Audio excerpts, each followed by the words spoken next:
My first ever guest to the show's mother and grandfather both ran extremely successful and self-made real estate companies.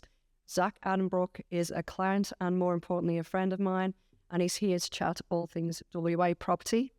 Zach grew up around the real estate industry and graduated with a Master's in Business Management from Curtin University before becoming a property consultant, director, and then licensee of Pulse Property Group. With over 10 years' experience in the industry, Zach has learned from the ground up. He's set records for the highest residential sales price in his area and has been awarded the #1 agent in Shelley and Rosmoyne for the past 4 years. Welcome to you, and thank you for taking time out of your business to be here with me today. Not a problem at all. Thanks for having me. It's we've known each other for a while now. It's not as long as I first thought. But it probably is because I feel like I know you so well because we've been dealing with each other on a personal and on a professional level, with you being a client of mine, which I'm very thankful for. So really what I want to talk about, why I want you on this show, is I've come to a point where I've been in this industry for 10 years. I'm done with seeing these spruikers. I'm done with seeing these people that don't even have credentials giving people advice on real estate and finance and getting pulled down these rabbit holes and then feeling inferior. With yourself, you actually have the experience. You are self-made yourself. You're so successful in your own business. And I think that what you can bring to the value that you can bring to the people that want to watch this is what you know about WA's market, in particular your own areas that you specialize in. Tell me what you're seeing in your areas. Yeah, look, it's been a very interesting couple of years. All very positive, which has been great. I've got to admit, we've seen a bit of a pullback over the last couple of months. I sort of started to notice it early November. Yeah. It was, I think, a combination of a natural decline in buyer activity leading into Christmas. Yeah. But I typically, can sort of pin that mid-December is when families will really start to sort of pull back, go on holidays, that sort of thing. Yeah. And the areas I sell in are very family orientated. I did really start to notice at the start of November this year, and you might be able to sort of add to this, but I found that it was a lot of buyer hesitation started to creep in, a lot of caution came into the market, and that was really more because at the start of last year, start of 2024, there was a lot of talk that by Christmas 2024, the interest rates will start to drop. Yes. So when that didn't come to fruition and all the talk in November or leading into November was, maybe early to mid 2025s, buyers start to sort of go, hang on a minute, I'm going to have a mortgage that's higher than I originally thought for longer than I originally thought. So everyone became quite price sensitive. Yes. Buyers were coming through wanting to have a look 2 to 3 times at a home, talk to the broker a bit more, talk to the family a bit more, whereas most of last year it was, we'll make a quick decision. I was going to say, so did you, like during that time, were you seeing in your areas that I'd assume that it's more owner-occupier? Yeah, very much so. Yeah, I wouldn't think that it'd be investors just because of the price point, right? Because the numbers don't particularly stack up when you're in 1.5 plus. What is the actual average home loan or the average home price, I guess, in the areas that you're dealing in? Yeah, so Rosmoyne, the latest numbers coming out were the median price being around that 1.65. Yeah. And then Shelley's the other suburb that is the mainstay for us, and it's roughly about 1.4. Yeah, which is about right? So to be able to service that type of debt, I'm bringing equity in, you bring in some cash, and if you're buying in 90% or 80% plus, you've got to have the capacity to be able to borrow to buy those suburbs. So for me, I look at it and I think it makes sense that people are starting to slow down. That I think the bull run in terms of property it's coming to a slow close. It makes so much sense because ultimately the interest rates will rock bottom. House prices were rock bottom, and we know that there was a lot of wins that have been had during that 2020 or 2019 until 2024. Yeah. My guess, and I'd love to know what your thoughts are, is that with the interest rates now sat around the high 5s, low 6s, and that run now gone, that it might start to maybe start to teeter off. So we've maybe reached the peak. I don't want to say, but we definitely have, because you can't pinpoint it until you see the downturn. But with your experience, what do you think, really? Yeah, look, the with the conversations we have, and we get really good access to buyer feedback, and in a way, the buyers are sort of determine the market a bit. A house is worth what someone's willing to pay. Yes.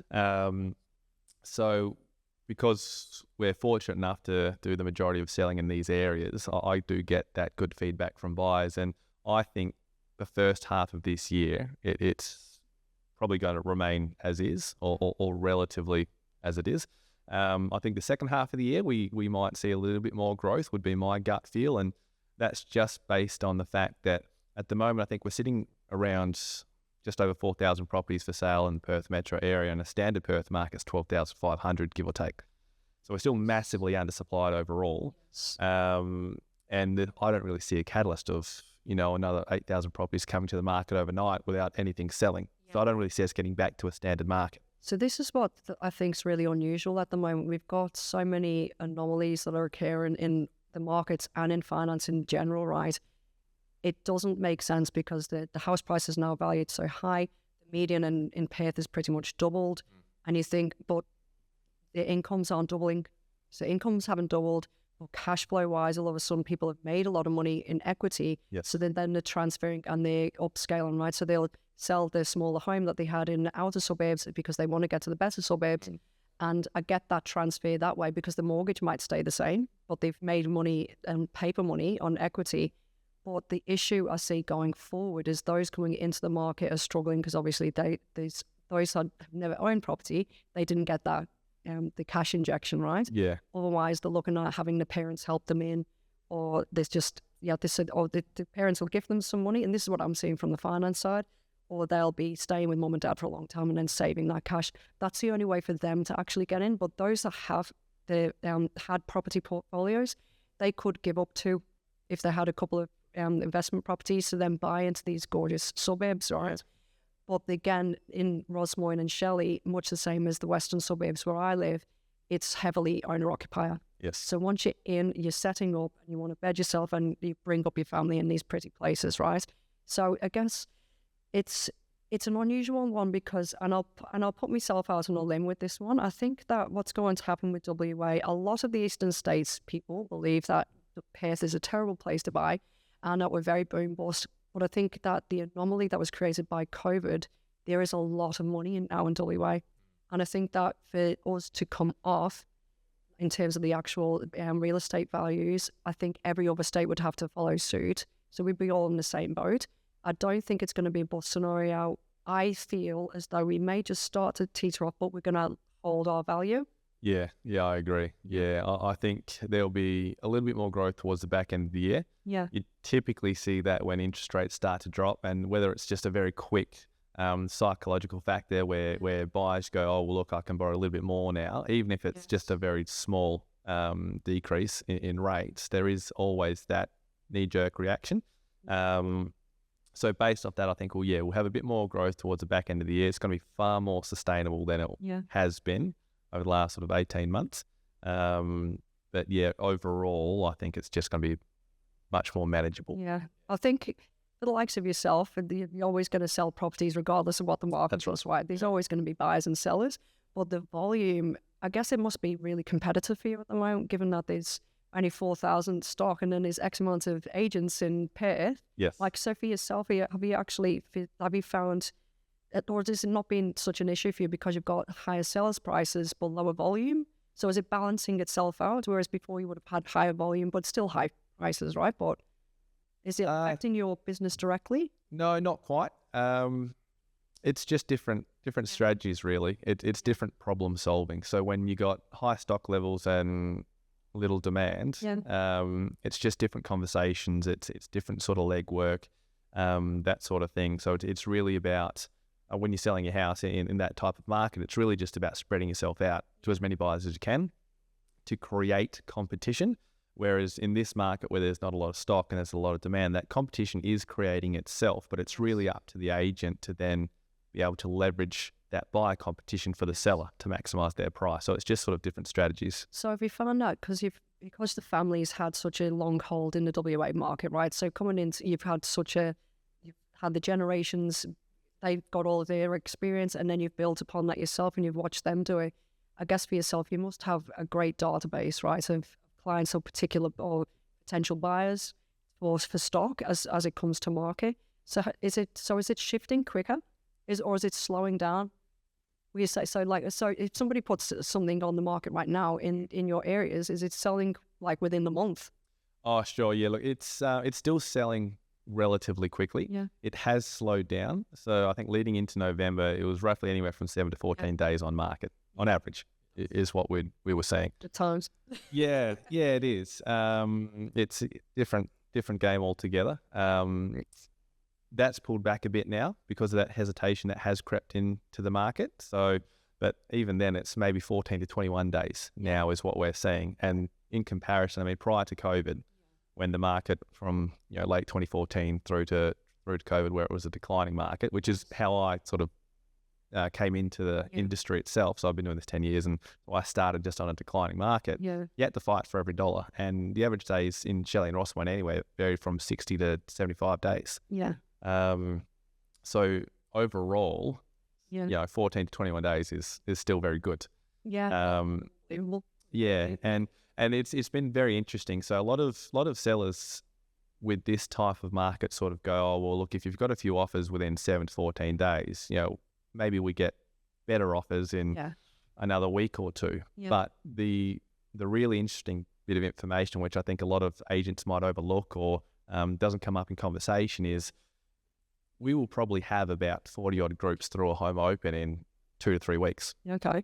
To get those sort of numbers in a slower market, Yes. it probably takes us 2 months to get 40 groups through. So we're still having the same level of feedback and data through the front door, just in a shorter time frame.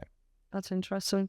So ultimately, I guess what my concern is that most people just don't understand what's generally going on right now. There's still this fear factor that if they don't buy right now, they're going to lose out. I feel as though people can take a little bit longer to actually consider what the next move is in some ways. I think that you're always going to be good in your areas because you've honed in on these suburbs. There's a lot of new agents that have popped up right in the land. I know that you'll find this amusing because I find it amusing in the broker world as well. So they think that it's all easy, right? So over the last 4 years, they're just making loads. And I'll be frank, I've seen some agents that have actually popped up and they're grossing hundreds of thousands of dollars. It was a money-making machine over the last few years. But it's just not as it will be moving forward. It doesn't mean that all agents can't be good, but if you don't have that experience, I think you need to be able to understand the context. You need to understand that there's cycles with everything, and you've got to be prepared for the downs. Yeah, you've got to adapt, really. Yeah. And so for you, I guess it doesn't really matter because you're not looking at you competing with yourself. I know you very well. I know you're self-driven, so to you, it inspires you to do more. For some of these younger players that have come in, I guess, and you're still young yourself, but like the 20-year-olds or whatever that are now new sprigging agents over the last couple of years that have rode that wave, I think that they're going to have a harsh reality check over the next 5 years as they actually understand it's about business, it's about relationships. Serviceability. That's right. That's exactly right. What I like with you, and this is why we work together as well, is that ultimately it is relationship building. And I think that if you're not in it for a relationship, you're really missing the boat. Yes. Every buyer could be a seller, and vice versa. Yep. So you can't be blowing up one party and then forgetting them because they may come back, or they'll be like, well, hang on, when I was trying to buy this place, you were awful. But they might be a seller down the road, like in the long term. Well, especially if they're, correct, especially if they're moving into your area as well, and look, it's not just the younger generation of agents coming through, and it's always good to have, people coming into the industry. I fell in love with it for a variety of reasons. I love what I do. But I try to tell as many of my staff as I can, especially the rookies coming through and that sort of thing, that real estate isn't about selling houses. Yes. Selling houses is a byproduct of what we do. And what we do is create relationships and provide a service. It's all about conversations, providing as much information as we can for our clients to make the best decision for them, whether it's a buyer or a seller. And you are working two parties, and in layman's terms, it's one against the other. But again, those agents that unfortunately think short term and are just transaction focused will probably miss out on the fact that, well, you've fought hard and maybe you did get a good result and the result the seller wanted at the cost of ruining a relationship with the buyer. But if you're focusing on a specific area and you're in a specific community, servicing that community as much as you can, that buyer's now come into your area. Yeah. And they're going to be talking to the neighbours that you probably have history with or want to have a relationship with. So, you do have to walk a fine line. I guess that if you don't have that relationship with those and they're new and then somebody's already saying something about you out in the community, they're either going to come back with something positive because they've already dealt with you. And that's why longevity in that area is a positive thing. Yes, it's very much a lot. Moving into one suburb and then trying to demand the attention of the people in the community when there's been people that have been living in the area for 10, 20 years as well. They know everything. They know the local cafe owner. I'm sure you know yours. You know everything about, and you'll probably know some key people in those suburbs too. So it's like those relationships are just so valuable in long term, and you've got to maintain them as well and make sure that everybody's well. I think a lot of people lost sight, and the reason why I can say it is on the finance side, I get to see sides, right? Settlement agents, the buyer, the actual buyer that's come to me for finance, and the agents, and I'm like, sometimes the relationships that I see the situations I'm seeing the clients go through, I'm like, this agent just doesn't get it. Don't get it. And it's like, and then when you've got a great relationship like I do with yourself, I think it's great that you can, as long as the communication's there as well. So it's a relationship that you've got with the buyer, the seller, but also with those around, so the financier, and with settlement agents. For me, I'm really fortunate. I know a couple of settlement agents really well, but we've worked together so much that we understand how each other's works as well. So we're not in each other's pockets. We've got experience. I'm just saying, here you go, take that on. I'll let you know once it's unconditional. I'll let you know once it's settled. And we just keep open that communication. And that's also key as well to make sure everything's smooth. I think as a broker, it's I play a vital part because I'm having to got fingers in too many pies because I'm right in the center. So you're seeing what the agent wants. Actually, I should ask you, what is it like from your point of view? So who are the key players when you're dealing with a transaction? Yeah, look, it's from the buyer's point of view. If I'm looking at that side, it'll be the broker. Yeah. So I get asked all the time when you're presenting offers to a seller, 80% of the offers these days are going to be subject to finance. Yes. The other options are going to be subject to sale, and even then they still might need finance, top up, or it's a cash offer. So on the buyer side of things, it's really important for me to know who the broker is, if they're using a broker or dealing with the bank, because in my experience, if they've gone straight to the bank, the banks, and look, I could be wrong, so correct me if I'm wrong, but they sort of do half the homework up front. Yes. And so when if the buyer is fortunate enough to have their offer accepted, they then take that to the bank and go, hey, look, can I have the loan now? I've had my offer accepted, and with their pre-approval letter or not. The bank then does the rest of the homework. Yeah. And in some cases, the rest of that homework might bring up a red flag that they didn't realise, and all of a sudden they can't get the loan and we're back to square one, which isn't great for the seller. So I always try and have buyers liaise with a broker that they may know or happy to recommend. Consider an offer and make it before they consider. Yeah. So they actually know. So they've got at least 50%. They know that they're confident that they can make an offer. That's right. Because for you it makes sense because hence they can go immediately to a bank and get a pre-approval. They go to a broker. The broker experience, obviously, I can push it because I know it. I've been doing it for a decade, but there are red flags, and I can pick it up immediately with my experience. So you can say, oh, actually, before we do this, you need to do X, Y, Z. Yeah. They may not be in a position to even make an offer immediately. It might be that we have to take them off the book. Yeah. I'll look after them until such time they're ready, but then somebody else might be ready to purchase immediately. Yeah. So it's that taking care of them too, because if there's certain things, banks won't give you the advice a broker's going to give you. That's just point blank. I've worked at a particular major lender, I won't say the name, and it's very much, we have 4 products, you will sell those 4 products. Yeah. They're not looking at us the customer services a broker would, because we've got different intentions. My intention is, because once you've got an established base of clients, it's not transactional. It's about going, okay, if I can't deal with you now, I may be able to help you in 6 months' time. Yeah. But I'll tell you exactly why you can't do anything right now, and let's get you towards that. And it can even be 6, 12 months. Sometimes there's clients that will come to me immediately, and then I can't help them for 2 years. But I was like, and then you remember me. I sometimes won't remember, and then remember when you said this, and I was like, oh great, you're still coming to us. Yeah. I love that. But it's the relationship between the agent, buyer, the seller, the settlement agent. Yeah, that's what we know. There's so many people to manage. There is, yeah. Complex. Yeah, it's so that's where your experience obviously comes into play, and it is quite important because the last thing that I'd want for my seller as well is to be bringing them an offer that's not vetted. There's no confidence in the buyer's borrowing capacity. You spend 3 to 4 weeks trying to obtain finance, or the buyer does, and all of a sudden it comes back with a decline letter. I mean, that's going to do In an instance, say if that does happen, because it's usually 21 days to finance, 21 days to settlement, so that's 42 days, right?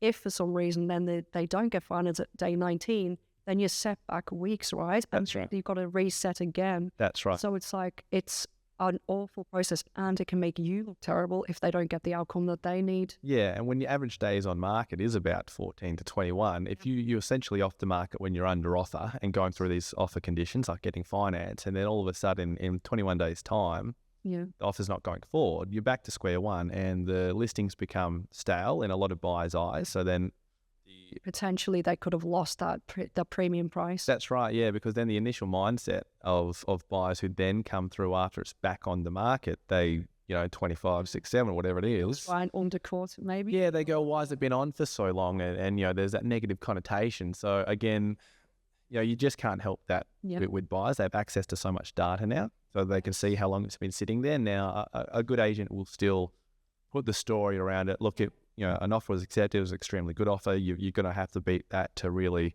have a chance. But you're now fighting an uphill battle. Yes, you've lost that momentum. So absolutely, that's the. It's the unless you've got a solid relationship, you potentially could lose the seller. Yeah, that's right.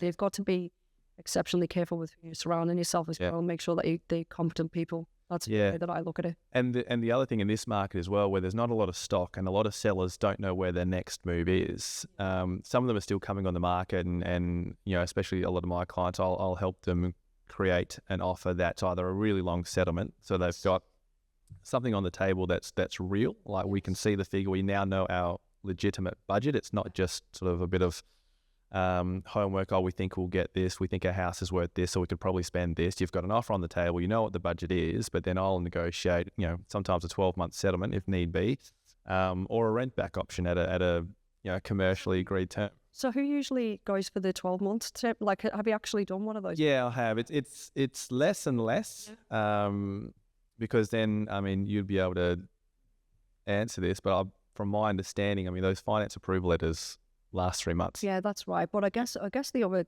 concern with that would be that something might financially change in the meantime. Yeah. So something could change. But so you can easily extend our pre-approvals. I think the worst I've ever had to do myself personally is extend one 3 times. Yes. But it doesn't matter to me. It's not much work. And I think people really don't understand that pre-approvals, it's at the moment, I'm still getting it fully assessed, because I think it's viable. It makes more sense to get it fully assessed up front, because a pre-approval, I can get one immediately through Macquarie, for example. It'll come through within seconds of me clicking submit, but it doesn't mean anything, because if you haven't assessed it, and then if there is any pitfalls, then when they come to actually give the offer, then they fully assess it, there might be an issue then. Yeah. To me, it's a case of get your full assessed one, and then you can push it again for 3 months. But if you're doing 3 months and in another 3 months, interest rates may change, you might want a different product.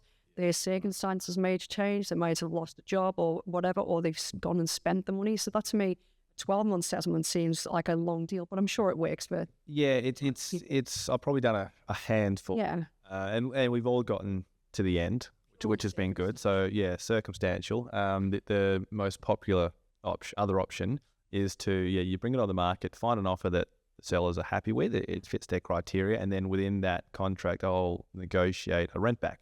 Yes. And it doesn't have to be market value. It can be just a commercially agreed figure between the buyer and the seller. Right. So there was a client of mine who was in the midst of building. The market's obviously very good at the moment. They wanted to capitalise now. Yes. And so we got them on the market, got the offer in, and it should have rented for about $900 a week. Really, it was half that, because the buyer was happy to do so, because made their offer look good compared to the others I presented. Yes. And then the seller's now got the cash in the bank, puts them in a strong position for whatever they want to do, or even if someone's not building it, puts a seller in a really strong buying position. Yes. Whereby they might have had to have been subject to sale. They're now, cash or minimal finance. Yeah. So there's a lot of benefits to it, but it's a case-by-case basis, which I sit down with my clients and say, look, this is what it could look like. Does that suit your needs? And sort of going through that way. And that's what I like about you, because you're thinking outside the box. Ultimately, it's not as straightforward as people think, right? They always think of a real estate agent as just buying and selling, getting a commission. It's like, it can be as complex, and with experience, you can think of different outcomes with clients. So even sometimes, because I've seen it, I'll say to my clients, because bridging finance has been a big one that's come up lately. Still not a fan of it at all, but I know that it's been spooked a lot lately. I'm hoping that the bridging scenario stops. I think bridging did have its place over the last couple of years because there was just so demanding, like, well, we're not going to do a subject to sale. We just want to know that they've got the finance right now. But then what was happening, and I've had one happen recently, the clients were told to do bridging finance, and I had a gut feeling that they were going to sell quite fast, and they did. And then I've had to resubmit it as a whole new application because they're now going to settle simultaneously. That was the whole point, was to settle simultaneously, because one, you don't get the bridging finance costs, and the buyer and sellers, it's all done in one, right? The issue that we've got is that with them bridging finance, it's expensive, and it doesn't put you in it puts you in a stronger position than the subject to sale. But I think that people need to understand that if you can avoid those sorts of situations, then just do it. Another client I had was, he wants to sell and then upgrade, and that's because he did make a lot of money, made a lot of money on investment property. I won't mention his name, but I'm thinking he'll know if you watch this. He wanted to actually sell it 3 years ago, and I said, don't you dare sell it. I'm telling you, you're going to make a load of money on this. I said, just trust me, because it was already covering itself anyway, so it was just neutrally geared. I was like, keep it. But now he's wanting to move in. But I said to him, when you move into a bigger property, it's like, when you sell this one, ask if you can rent back for a short period of time, if you've got a time between to settle on the new pages.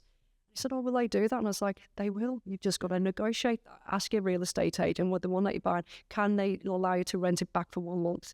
That gives you that breathing room instead of doing bridging, right? So it's like, you've got to think outside the box. You do, yeah. That are fresh won't understand that you can actually ask these things. To be honest, you don't get. That's it. Look, it could be a new agent to the industry, or I've even overheard older agents, thinking contracts are black and white, and if you're not going to fit the mold, then I can't write up your offer, and away they go. But really, it's communication solves 99% of problems, I believe. You just got to have that dialogue, and then, as far as I'm concerned, have options and problem solving skills to adapt. It's real life, isn't it? You think, well, if I was this person, because some people get really uptight with, got to move out to this one and move into the next one, and it's just like, just relax. There may be alternatives. Sometimes though, I find in my position, it can be detrimental if you handhold too much, to the point. So the way that I've built my business, again, it's relationships wise, but then sometimes I've overserviced. Sometimes that's been not so good in my favor, because the expectation is I'm actually meant to be doing all of these other people's jobs too. And like, how a broker is meant to check out at finance approval to some degree, right? So you've got your finance approval, you've set up the agent knows what's going on, you've done all the loan contract signing, and then leave be until such time that, because the settlement agent takes over an agent, because then there's a certain point that I'm supposed to pull out.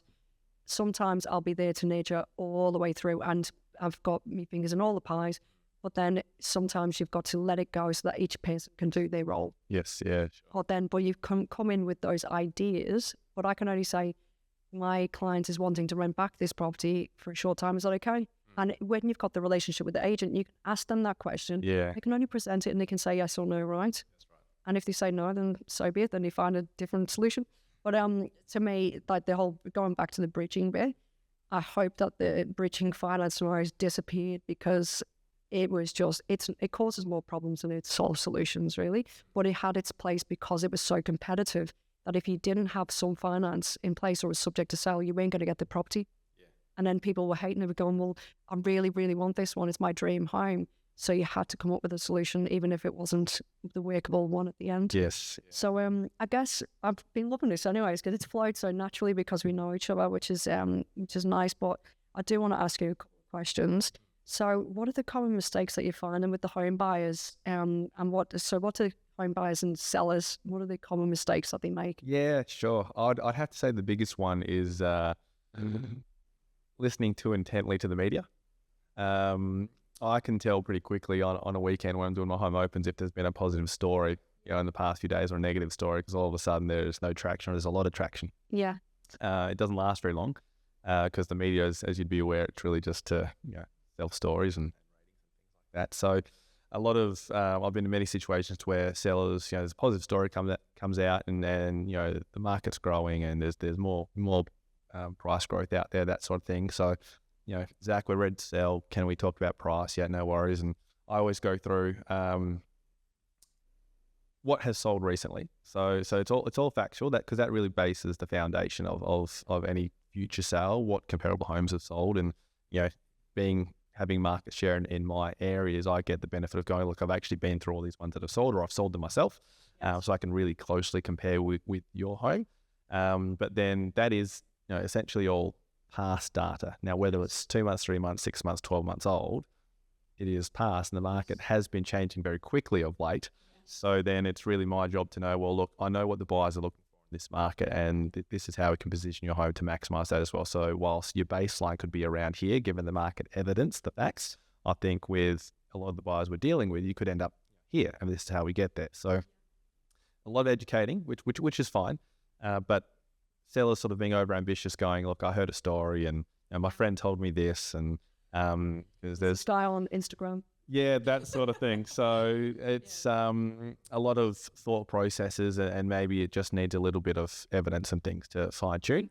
In contrast, the biggest mistake I think buyers can make at the moment is, and look, to put it bluntly, fact check their information. Yes. So I get a lot of people coming into a home open on a weekend going, oh, look, I've had a valuation on this property and it's actually not worth what you've listed it for. Yes. And so I look, rightly or wrongly, I have a little bit of a chuckle in the back of my mind because I know for a fact they haven't had a valuation, because you need a third party to come in and value your house, and I've got the keys and no one's come in. So it's really, it could be like a new broker to the industry, or they've just got a desktop valuation from the bank, which again, that's just an algorithm. No one's actually been inside to see the renovations. And right, because some of the data can be really old.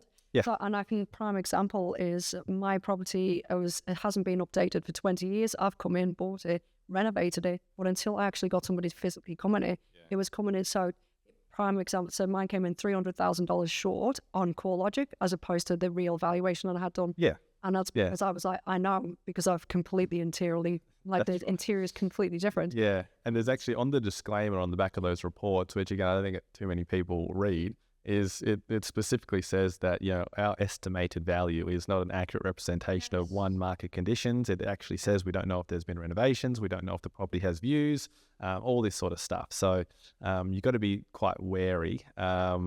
Unfortunately, and I'll sort of be the first to acknowledge this, because I've met enough real estate agents. It's we don't have the best stigma, I suppose, as a profession. So I can understand when buyers come in, and it's human nature that they want to pay as little as they can, and in contrast, sellers want to achieve as much as they can. It's human nature, that's not a problem. But if you can find, I suppose, a trusted agent who does a lot in the area, and they're giving you information around, look, I appreciate you coming to me with why you think it's worth less. This is why I think that's incorrect, and it's just providing information to both sides of the table. And I think what it comes down to, though, is because I know, and this is why I wanted you on the show, you have credentials, you've got a strong education base behind you, right? And that does mean a lot. I don't care what people say. I'm sick to death of these Instagrams saying, oh, I failed high school and now I'm a multi-millionaire. Education does matter, and education with experience and in context of markets, when you've seen the market cycles and you've still got a successful business at the end, that means you've rode it all. You understand, especially if you've been through 2 market cycles, And I think you've been through a short, like even in a short period of time, you've actually seen a couple of ups and downs. Yeah, well, I've seen the extremes and sort of everything. Yeah, that's right. Yeah. But then I look at it and I think, but education matters. So to me, I think you're bringing the value. I trust in your experience. I trust in you I'll be a client in the future. I haven't sold anything for you just yet, but I will in the future. It's that I know that you know more than I do. I know some things that you went on the finance side and vice versa, but the culmination of those two things it just gives out something else that the agents can't. I think, like personally, I believe in what you've got to say because you'll give the good, bad, and ugly. You're not just going to say what people want to hear. Yeah. I think you are a great salesman. At the end of the day, you're a salesman, right? You're an agent. You're meant to be a salesperson, but I think that you do it in a considered manner and based on your experience and what you've seen and how you even see it moving forward. I don't think the rose-colored glasses have to come off. I think people that have had property, they've done so well. I feel so sorry for those now coming into the market because they're not going to get 20, 30, 50, 100% returns. Some people have had ridiculous returns. So that was what the next question was going to ask then. So in Osborne and Shelley, for example, during 2019 to now, how much did it increase? Has it gone up in value? Have the properties gone up 100%? Yeah, drastically. I mean, even the last year alone, I mean, Shelley went up, I think, 32.9 there, 12 months. Yeah. Prior to that, it was still similar. Need to understand that that's not normal. No, it's definitely not normal, right? So what was the average before that? So the average or the median price coming out of COVID would have been, Rossmont would have been sitting around that sort of mil 1.1. Yeah. And Shelley would have been sitting around 750, 800 sort of mark. And I wish I bought them. Yeah, would have been nice. And the amount of homes that were for sale at any given point in Shelley in that time would have been around 60 to 70 homes, and Rossmont would have been around 30 to 40. In the last couple of years, Shelley's maybe at any given time gets 20 to 30 homes for sale. Rossmont's sub 10. So that's obviously been a big factor as far as bringing the prices up in those suburbs because they're high demand, great areas, which is I've grown up. Yeah, it was family orientated, great location. That, to be honest, I'm considering a shift at some stage, but see, townhouse just isn't cutting it for us. 4x2 would be nice. I'll put you on the database. Yeah, but ultimately, I think there's just I knew that people need to get in this new frame of mind. The interest rates are where they are at. So on my side, general rule, cash rate is safe. Should sit around 2%, and then the interest rate is generally 2% higher. That's always a given. Back when it crashed and was 0.1, the interest rate's at 2%. And if you're locked in then, good on you. You've got 5 years on 2.something%, which I'm still locked in. But at the same time, so now that even if the cash rate comes down to 2.5, the interest rates will be at 4.5 then. Right now we're at 4.1. So if it goes into the 3s, the interest rate's going to be in the 5s. What I'm trying to say is that right now they're already 5, 6s. So even if we have an interest rate cut, it's still going to be in the mid-5s, right? Yeah. That then means that the prices generally will stay around the same. Because unless there's a drastic reduction, then we're going to get a push in prices again. The reason why we had such a run is because the interest rates are so cheap, people can borrow so much. Then all this demand's come in as the economies have recovered, which drove those prices up so massively. And now it's like we've come to that, an inflection point where people are going, I've made so much and now I'm going to possibly just sell off some assets. So then 2025 moving forward is going to be a bit more normal. Yeah, I agree. A bit more normal. And then maybe it'll teeter off in certain states, but it's going to be state specific. Yes, very much so. Because WA is very similar to Brisbane. And as whatever happens in those two markets, we go up or down together. Obviously, Melbourne's a completely different entity at the moment. I think actually Melbourne might be undervalued. That's my 2 cents. I think that actually could be a good buy. That's what I'm seeing in general. Yep. Sydney, no. Unless you're grossing over 500,000 plus as a combined couple, then go for it, please. Yeah. But ultimately, I think that they've got more chance of coming off a little bit. I know that they've got lots of supply and demand. It's always going to be a demand, but the prices at right now is just obscene to me. Yeah. So in Perth in general, I think we're safe. I think that we've got to a nice price point. I think that hopefully there's going to be more supply that'll come to market to get us back to the standard 12,000 like you were saying, because we're so undersupplied still. But be careful is what I would say to those now coming into the market, especially if they're first homeowners that are buying into even the $1 million markets, because they may have a $300,000 deposit, because a lot of the kids do have a lot of money to bring now, or the parents are gifting them or guarantoring them. Be wary, because it may be a short downturn before it ups. I think it'll be a longer burn. Yeah. The one of the things I remember from my grandfather being in the industry for as long as he was, and being as hard work and talented as he was, it's getting into the real estate market. It's I mean, just get in. Really, I see that the biggest difference is make sure you can buy something that's affordable. One, yes, you talk to the right people for that. Your financial planner, a broker, that sort of thing. Make sure you can afford to buy what you want to buy. But if you're buying at the higher end of the market, all it really means is you've got to wait a little bit longer than maybe someone else bought in at the lower end. You've got to wait a little bit longer to get your equity back, get a bit more growth in it, but it will come. Absolutely. Overall. Absolutely. I think it comes down to age as well. So if it's some dual income family in the 30s, you've got so much time in the market, right? If you're coming in, you've gone through a divorce and then you're getting a loan at 90% LVR, probably not ideal, right? Because you've got a shorter window before retirement. That's a whole different conversation in itself. Yeah. So, to me, I just think if you can comfortably afford it and you've got that flexibility if rates went up or down, so you've got a nice book, a buffer, and you're completely content with the price point. So you're buying it and you're going, it's a long-term hold. It's not none of this short-term hold stuff anymore. Yes. That's what I'm thinking. Yes. I think we're on the same page, because you know what I'm leading with that. There's there was a lot of investment sprigging during that time, but that's for a whole nother podcast. I think we'll talk about that. But right now, I think it's, if you can buy into those markets, just know that it's longer. Yeah, You're buying into it because you want to live in a beautiful, well-established suburb. You want to grow a family there, and you'll be holding on to it for decades. Yeah. You're not buying into it because you want a quick win and flick out. You're buying in for forever. Yes. Really. Yeah. That's what those suburbs are about. I guess that's enough for today, Zach, because we'll definitely catch up and do another podcast on some other things. I'll come up with some interesting points to ask. Perfect. Thank you so much for your time. My pleasure. Thanks for having me. Cheers.